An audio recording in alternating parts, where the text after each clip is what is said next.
میرا غفلت میں ڈوبا دل. مفتی صاحب کیا جنت میں بھی نکاح کا سلسلہ ہوگا, بچے پیدا ہوں گے؟ جنت میں بچے بھی پیدا ہوں گے, نکاح نہیں ہوگا, کیونکہ جو عورتیں آپ کو ملیں گی وہ آلریڈی آپ کی رجسٹرڈ بیوی ہوں گی. سمجھ رہے ہو نا؟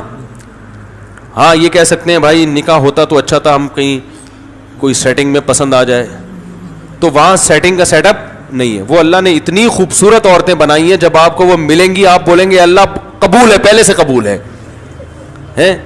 تو وہ اتنی خوبصورت عورتیں ہوں گی جنت میں. اللہ لے جائے ہمیں. حرکتوں سے تو نہیں لگتا کہ کوئی جنت میں جائے گا, لیکن بہرحال کیونکہ بھائی دیکھو اللہ نے عیاشی کے لیے جو جنت پیدا کی ہے, اور فری میں نہیں, جو اس کی قیمت ادا کر کے آئے گا, تو مالا عین الرات وہ اللہ ہے. وہ ایسی عیاشی دے گا کہ نہ کسی آنکھ نے دیکھی نہ کسی کان نے سنی, تو وہ دے گا ایسی ہے. اس نے کہا ہے کہ فلات, دیکھو قرآن کے الفاظ, تتجافا جنوبہم عن المضاجع, کہ ہمارے نیک بندے رات کو ان کے بستر پہلوؤں سے جدا ہوتے ہیں اور مصلی پہ کھڑے ہو کر اللہ کو پکارتے ہیں. یدعون ربہم خوفا وطمعا, جہنم کے خوف سے اور جنت کی لالچ میں ہمیں پکارتے ہیں. اب لوگ ان کو صوفی سمجھتے ہیں, یار یہ صوفی پتہ نہیں مولوی یہ کس ٹائپ کے لوگ ہیں.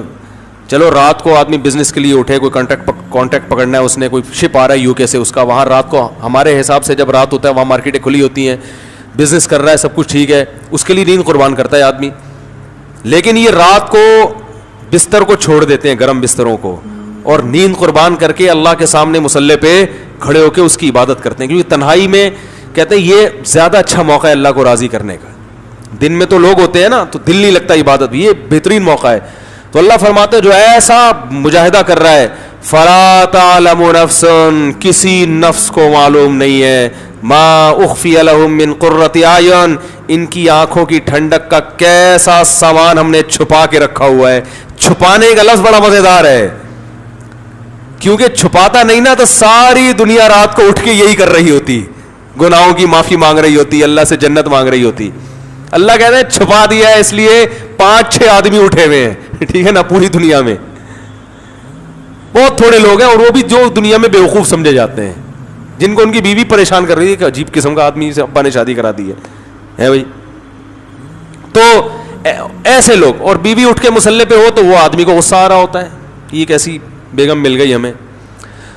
تو بہت تھوڑے لوگ ہیں, اس لیے کہ اللہ نے کیا کر دیا ہے, چھپا دیا. وہ ایک آدمی رات کو اٹھا, ایک مزدور تھا, رات کو تہجد کے لیے اٹھا, باقی سارے کمبلوں میں سو رہے ہیں, تو رات کو آخری حصے میں اٹھ کے اللہ سے دعائیں مانگ رہے, اے اللہ ساری دنیا سو رہی ہے, یہ بھی سو رہے ہیں, میں اٹھا ہوا ہوں, تاکہ نا اللہ سے منوانے کے لیے نا حوالے دے رہا ہے کہ دیکھ ساری دنیا سو رہی ہے, اے اللہ میں نے بھی اتنی محنت کی جتنی انہوں نے کی, میں بھی اتنا ہی جاگا, دن اتنا جاگا, لیکن یہ سو رہے ہیں, اور میں اکیلا اس پورے کمرے میں تیرے سامنے اٹھ کر ہاتھ پھیلا کے دعائیں مانگ رہا ہوں, تو میری لاج رکھ. اے اللہ یہ سب سو رہے ہیں, میں اٹھا ہوا ہوں. ایک کمبل سے ایک نے منڈی نکال کے بولا, کم بخت تو اپنی تعریفیں کر, ہماری غیبتیں کیوں کر رہا ہے اللہ کے سامنے, ہماری برائیاں ہمیں کیوں کنڈیم کر رہا ہے, تو بولے اللہ میں بہت اچھا, مجھے جنت دے دے, ہمیں جہنم میں پھینکوانا چاہ رہا ہے تو بھائی, تو اپنی تعریفیں کر, بار بار ہمارے سونے کا حوالہ کیوں دے رہے, یہ سو رہے ہیں, یہ سو رہے ہیں, یہ سو رہے ہیں. تو اس لیے بھائی اللہ نے ایسی آنکھوں کی ٹھنڈک کا سامان چھپا کے رکھا. ظاہر ہے آپ دنیا میں جب نظر کی حفاظت, ساری دنیا نائٹ کلبوں میں جا رہی ہے اور طوائفوں سے منہ کالے کر رہی ہے, کتنا آسان ہو گیا زنا, آپ اپنی بیوی پہ گزارا کر رہے ہو, بس یہی ہے, اللہ نے میرے لیے سب کچھ اسی کو بنایا اتنی, اور وہ بیوی کم بخت مان بھی نہیں رہی ہے پھر بھی کہ اتنا نیک ہے اس پہ بھی صبر کر رہے ہو, ہے بھائی, وہ پھر بھی نہیں مانتی اتنا نیک ہے, پھر بھی آپ صبر کر رہے ہو کہ چلو نہ مانے اللہ کے لیے. تو ابا کی خدمت کر رہے ہو, اماں کی خدمت کر رہے ہو, بہنوں کی فکر میں لگے ہوئے ہو, پیسے جب آ رہے ہیں تو صدقات و خیرات بھی کر رہے ہو, رشتہ داروں میں آج کل تو لوگ جمع کرنے میں لگے ہوئے ہیں, آپ اللہ کے لیے خرچ کرتے ہو. یطعمون الطعام علی حبہ مسکینا و یتیما و اسیرا, کیا الفاظ ہیں قرآن کے. فرمایا کہ یہ قیدیوں کو کھلاتے ہیں, غریبوں کو کھلاتے ہیں, رشتہ داروں کو کھلاتے ہیں, خرچ کرتے ہیں, یعنی کھلانے کا مطلب ہے. اور کہتے ہیں انما نطعمکم لوجہ اللہ لا نريد منکم جزاء ولا شکورا, ہم تمہیں خوش کرنے کے لیے نہیں کھلا رہے, اللہ کو خوش کرنے کے لیے کھلا رہے ہیں. انا نخاف من ربنا یوما عبوسا قمطریرا, ایک دن بڑا سخت میدان حشر کا آنے والا ہے, ہم تمہیں اس لیے کھلا رہے ہیں کہ آج تمہاری پریشانیوں کو ہم دور کریں گے تو کل اس میدان حشر میں اس کا حوالہ دے کے اپنی ٹینشنیں ختم کروائیں گے. بات آ رہی ہے سمجھ میں؟ یہی وہ جذبہ تھا جو قرآن سے ان کو موٹیویشن ملی کہ حضرت عمر جیسا سخت دل انسان اسلام لانے کے بعد اتنا نرم ہو گیا کہ خلیفۃ المسلمین ہے, 22 لاکھ مربع میل کے حاکم ہیں, اور راشن کندھوں پہ ڈال کے غریبوں کو تلاش کر رہے ہیں. بھائی لوگ کہہ رہے ہیں آپ یہ بوری ہمیں دے دیں, کہہ رہے قیامت کے دن میرا بوجھ تو ہی اٹھائے گا, اگر قیامت کے دن تو میرا بوجھ اٹھا سکتا ہے تو میں اٹھا لوں. یہ جذبہ پیدا کر دیا حضرت عمر جیسے شخص کے دل میں. تو جنت میں اللہ نے بڑا عیاشی کا سامان رکھا ہے, ان میں ایک ایٹم کیا ہے, حوریں بھی ہیں. سمجھ رہے ہو کہ نہیں سمجھ رہے؟ تو وہ اللہ نے رکھی ہیں بھائی. جو لبرل لوگ ہیں وہ حوروں کا مذاق اڑاتے ہیں, ہمیں تو چاہیے بھائی حوریں, سیدھی سی بات. وہ تو اڑاتے ہیں, یہ لبرل لوگ ہیں نا, بڑا مذاق اڑاتے ہیں, حوروں کے لالچ میں مولویوں نے چکر میں ڈالا ہوا ہے. آپ خود دنیا میں عورتوں کے چکر میں ہو, حرام. عورت کے بغیر آپ کا گزارا نہیں ہے. نائٹ کلبوں میں بھی آپ جاتے ہو, دوستیاں بھی لگاتے ہو, ڈھرکی ہو آپ. حقیقت ہے کہ اللہ کی وعدوں پر ایمان, حالانکہ غور کرو تو آپ کو اللہ کی باتوں کا یقین آ جائے گا, تو پھر جب یقین آئے گا تو صبر کرنا پڑے گا نا, وہ صبر آپ سے ہوتا نہیں ہے, تو آپ ہو ٹھرکی. تو صبر جو کرتے ہیں جو ٹھرکی نہیں ہوتے, ان کو اللہ نے کہا ہے کہ تمہیں یہ سب چیزیں, کیونکہ جو صبر وہی کر سکتا ہے جو ٹھرکی نہ ہو. جو ٹھرکیوں سے صبر ہوتا ہے بھائی, وہ تھوڑی کہنا ہے جنت پتہ نہیں کس نے دیکھی یار, ابھی مزے اڑاؤ. تو یہ لبرل لوگ حوروں کا بڑا مذاق اڑاتے ہیں کہ مولویوں نے حوروں کے چکر میں ڈالا. بھائی مولویوں نے ڈالا, یہ تو اللہ نے ہمیں بتایا ہے. تو ہمیں تو بھائی حوریں آخرت میں چاہیے. کیا خیال ہے بھائی؟ تو ہمیں تو چاہیے بھائی. آپ اڑاتے رہو, قیامت کے دن آپ کہہ دینا اللہ ہمیں نہیں چاہیے, ہم کہیں گے اللہ ہمیں تو دنیا میں بھی چاہیے تھی وہاں تو ملی نہیں, یہاں ہمیں بہرحال چاہیے. تو لیکن وہ اعمال بھی اللہ ہمیں اس کی توفیق دے, اس کے لیے روزے رکھنے پڑتے ہیں, اس کے لیے نظر کی حفاظت کرنی پڑتی ہے, اس کے لیے بوڑھی ماں کی اف کو برداشت کرنا پڑتا ہے. حدیث میں آتا ہے, کیا عجیب الفاظ ہیں یار, صحیح مسلم کی حدیث ہے, جس کو غصہ آیا نا اور اللہ کے لیے پی گیا اس کڑوے گھونٹ کو. پینے کا حکم بڑوں کے سامنے ہے نا بھائی, ہر جگہ پینے کا حکم تھوڑی ہے. غصہ باپ پہ غصہ آ رہا ہے, ماں پہ غصہ آ رہا ہے, بیوی پہ ناجائز غصہ آ رہا ہے, اللہ کی خاطر اس کڑوے گھونٹ کو وہ پی گیا. نبی صلی اللہ علیہ وسلم نے فرمایا اللہ اسے قیامت کے دن بلائے گا, فَيُزَوِّجُهُ مِنَ الْحُورِ الْعِينِ مَا شَاءَ, جس حور پہ ہاتھ رکھے گا نا اس سے اس کا نکاح کرا دے گا. آپ کہہ سکتے ہیں بھی میں کہہ رہا تھا نکاح نہیں کرائے گا, بھی نکاح کرا رہا ہے اللہ تعالیٰ, تو مطلب بتا دے گا یہ تمہاری ہے. میدان حشر میں, ابھی جنت میں تھوڑی گئے ہیں ابھی. تو اب سوال پیدا ہوتا ہے, علماء کہتے ہیں جیسا عمل ہوتا ہے نا بدلہ ویسا ہی ملتا ہے. تو غصے کا علاج میں حور کیوں مل رہی ہے؟ کوئی آپس میں مناسبت تو سمجھ میں آ نہیں رہی ہمارے. کیا ہو گیا بھائی؟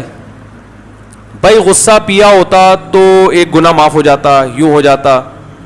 غصے اور حور میں کوئی مناسبت ہوگی تو مل رہی ہے نا. ارے جیسا عمل ہوتا ہے اسی کے حساب سے بدلہ ملتا ہے بھائی, جزا من جنس العمل ہوتی ہے. تو علماء کہتے ہیں سوال یہ پیدا ہوتا ہے, غصے کی ماں, بوڑھی ماں چیخ رہی ہے, آپ کو غصہ آ رہا ہے مگر آپ صرف اس لیے برداشت کر رہے ہو کہ یہ میری کیا ہے ماں, اور ماں کی غلطی کو بھی برداشت, باپ نے غلط کیا آپ کے ساتھ, غصہ آ رہا ہے کہ میں زبان چلاؤں, لیکن یار باپ ہے, اس کڑوے گھونٹ کو آپ نے, قزم کے الفاظ ہیں, قزم کہتے ہیں نگلنا, بڑی مشکل سے وہ کڑوا گھونٹ غصے کا آپ باپ کے سامنے نگل گئے. بیوی پہ غصہ آ رہا ہے لیکن آپ نے کہا کمزور ہے بیچاری یار, میں بھی چاہتا ہوں میری بیٹیوں کی غلطیاں میرا سسرال, میرا داماد برداشت کرے, تو یہ بھی کسی کی بیٹی ہے, غلطی ہو گئی برداشت کر لو. دل چاہ رہا ہے کہ رکھ کے چماٹ لگاؤں, ہے لوگ کہتے ہیں نا رکھ کے چماٹ مارا میں نے, دل چاہ رہا ہے, لیکن اللہ کے لیے کہ یار اس کو بھی جینے کا حق ہے, غلطیاں کرنے کا حق ہے اس کو بھی. اللہ کے لیے کڑوا گھونٹ آپ کیا کیا, پی گئے. پینے کا لفظ کیوں ہے پتہ ہے؟ اس لیے کہ جو چیز پی جاتی ہے فوراً نگل جاتا ہے, چبانے میں اس خطرہ ہوتا ہے کہ تھوک دے. کڑوی چیز ڈاکٹر آپ کو پلا دیتے ہیں, کریلے کا جوس ایک سانس میں پی جاؤ تو پی لیا جائے گا, کریلا چبا کے کھانا کسی کی طاقت نہیں ہے, تو اس لیے پینے کا ذکر ہے کہ ایک دم سے نگل لو بس. تو اس پہ حور ملے گی, جتنی حوریں ہیں نا ان میں سے اللہ کہیں گے سلیکٹ کرو کون سی والی. میرا خیال ہے پاکستانی کو 6 مہینے تو سلیکشن میں لگ جائیں گے کیونکہ یہاں رشتہ سلیکٹ کرنے میں 15 سال لگتے ہیں. جس بیوی کے ساتھ 10-15 سال رہنا ہے, کیونکہ 40 سال میں شادی ہو رہی ہے, 10-15 سال ہی رہنے کی عمر ہے اب, تو 10-15 سال جس کے ساتھ رہنا ہے اس کو تلاش کرنے میں 10 سال لگتے ہیں. تو جس کے ساتھ ہمیشہ جنت میں رہنا ہوگا اس کی سلیکشن میں پاکستانی بہت ٹائم لگائے گا بھائی ٹھیک ہے نا. تو اس لیے یہ ہوگا کہ مرد کے لیے سب سے زیادہ اٹریکٹیو چیز کیا ہے؟ عورت ہے, سب سے زیادہ اٹریکٹیو چیز. اس کے لیے وہ دیکھو, امریکہ میں ایک گورنر تھا, بھی مجھے صاحب یو ایس اے سے ایک ڈاکٹر آئے تھے, انہوں نے بتایا کہ امریکہ میں ایک اسٹیٹ کا گورنر ہے, کسی لڑکی پہ عاشق ہوا, بھاگ گیا, ٹھیک ہے نا. کہہ رہے گورنر ہے, پتہ ہی نہیں کہاں شارٹ مارکیٹ سے, اس کو تلاش کر کے لا رہے ہیں. تو چھٹی لے کے جاتا ہے, اپلیکیشن دیتا ہے, کسی کو ہم بٹھاتے, گورنر ہاؤس میں گورنر کی سیٹ پہ گورنر ہے ہی نہیں, آسمان کھا گیا, زمین نکل گئی. 1 ہفتے کے بعد پکڑا گیا, پتا چلا کسی لڑکی کے عشق میں بھاگ گیا. اب سوال پیدا ہوتا ہے بھاگنے کی کیا ضرورت تھی؟ تو وہی وہاں قانون سخت ہے, جو میرڈ لوگ ہوتے ہیں گورنر لیول کے, ان کو لڑکیوں سے سیٹنگ کی اجازت نہیں ہوتی, یہ لا ہے نا وہاں کا. تو وہ چھپ چھپا کے پتلی گلی سے نکل لی ہے, ٹھیک ہے نا. اور وہ کلنٹن کا سنا, وہ آپ نے کلنٹن کا سنا ہوگا, مونیکا پہ عاشق ہو گیا تھا, امریکہ کا صدر ہے, میرڈ ہے, لیکن یہ عورت ہے ہی ایسی چیز, جب فتنہ میں پڑتا ہے نا انسان پھر برداشت نہیں کر پاتا. اللہ سب کو فتنے سے بچائے, اس لیے ہم کہتے ہیں شادیوں کو فوکس کرو تاکہ اس فتنے سے بچو. آ گئی درمیان میں, آج پورے بیان میں شادی کا تذکرہ نہیں آیا تھا, آ گیا الحمدللہ. تو بھائی حلال کر لو تاکہ حرام کی طرف نہ جائے نا قدم. تو اللہ اتنی یعنی کوئی خوبصورت حور کا آپشن اس لیے دے گا کہ آپ نے انتہائی کڑواہٹ برداشت کی ہے. تو جو چیز آپ کو, جس میں سب سے زیادہ آپ کو مٹھاس محسوس ہوتی ہے, آپ کی آنکھیں ٹھنڈی ہوتی ہیں, وہ چیز اللہ آپ کو دے گا. لوگ کہتے ہیں مٹھاس تو حلوے میں زیادہ ہوتی ہے, تو حلوہ کھلانا چاہیے تھا اللہ کو. تو میں کہتا ہوں ٹھیک ہے, آپ کو کہیں شادی کا دل چاہ رہا ہے, لڑکی کے والد کہیں بھائی میری بیٹی سے شادی کے بجائے تم یہ حلوہ کھا لو, یہ گاجر کا حلوہ بڑی محنت سے بنا ہے, کھا لیں گے؟ ہے بھائی؟ بولیں گے بھائی مجھے میں ساری زندگی کے لیے میٹھا چھوڑ دوں گا, آپ کے جذبات ہوں گے, میں روزانہ کریلے کا جوس پیوں گا, لیکن کہیں عشق ہو جائے تو آدمی یہ قربانی دیتا ہے اس کے لیے. تو اس لیے اللہ کو پتا ہے کہ یہ حلوے کی مٹھاس جو ہے نا, یہ وہی بس یہ بنائی ہوئی ہے لوگوں نے. اصل جو مرد کی رغبت ہے وہ کس کی طرف ہے؟ سب سے زیادہ عورت کی طرف ہے.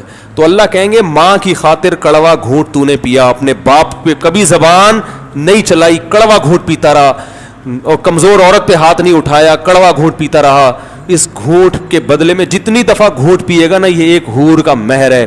تو لبرل لوگ مذاق اڑاتے ہیں. اس بیان میں بھی دیکھنا نیچے الٹے سیدھے کمنٹس آئیں گے کہ ان مولویوں کو اس کے علاوہ کوئی تذکرہ نہیں ہے. تو ٹھیک ہے بھائی, آپ قیامت کے دن آپ نہ کہنا کہ اللہ مجھے نہیں چاہیے.